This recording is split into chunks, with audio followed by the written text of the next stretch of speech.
Hi guys, welcome to our YouTube channel. My name is Melanie Newman and this is the amazing Trey, the miniature poodle. In today's grooming session, I'm going to answer a question from one of our viewers. Our question is from Ruth. How do I get the dog to stay still and let me cut their hair? My dog is an 8-month-old puppy and doesn't want me to hold her face or bring scissors near her. Puppies must be taught the grooming process over time.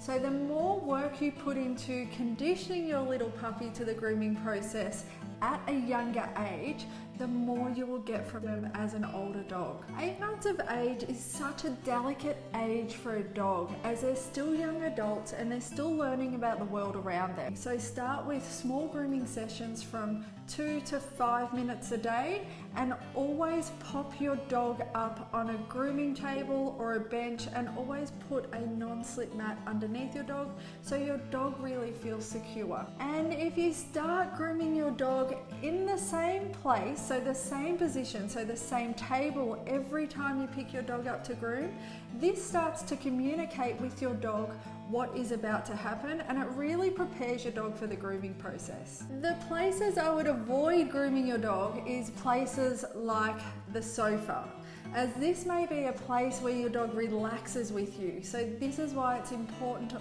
always have a special place where your dog is getting groomed all the time. When you begin the grooming process, show and tell your dog what you are wanting from him. So it's important. So I always tell my dogs to sit first. So sit, Trey. Good boy. This also tells him that he needs to sit and he needs to be relaxed on that grooming table. If I'm grooming his legs, I always gently lift them in the motion of how he moves. So this makes him feel really comfortable on the table. Making our dog feel really comfortable is so important because we need to build that trust. So show your dog the equipment before you start to use it. Ruth wants to begin to scissor her dog's eyes. So it's important that Trey's sitting, which he is, and I gently hold his little hair on his chin. So what this actually does is when he goes to move, if he moves his head up or sideways to pull away from me, I can feel when he's going to pull and I can either move the comb away or move the scissors. So I just have that little bit extra control as I'm grooming him.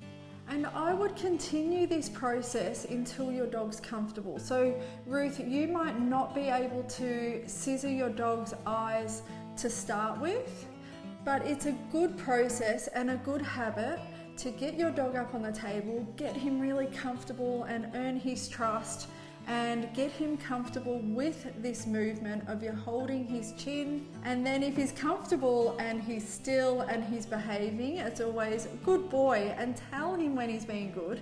If he is moving around a little bit, we wouldn't say good boy, we would just gently say no and replace your dog, hold the chin and start that process again until they sort of settle down a little bit. Once they're okay, you can begin to comb your dog's little eye area and then show your dog the scissors. And it's a good idea to even open and close the scissor because some scissors do have a serrated edge so they can make a little bit of noise. And it's a good idea so that they can see the scissor and understand where that noise is coming from. And I always gently rub the scissor on the area that I'm going to scissor before I actually cut the hair. This just helps condition him to that process and he then begins to understand where the scissor's gonna go on that face. And if your dog is pulling away, start the process again. Get your dog to sit, hold the chin, and then gently move the scissor, open and close your scissor. So all these things will help in that conditioning process. I like to use a fine tooth comb to gently move the hair that's in front of the inner corner of our dog's eyes, and then using the tips of our scissors, this is where we can come in and just scissor those little bits of hair out. And it's really important to use the tip of the scissor because we've got more control this way. Conditioning your dog may take a little bit of extra time and patience, but the reward to be able to groom your own dog yourself is totally worth it. So Ruth, I hope that answers your question, and if you have any other questions, definitely pop them in the comments below and I will 100% get back to you. And if you guys want to see more of our videos, please subscribe to our channel, and until next time, happy grooming.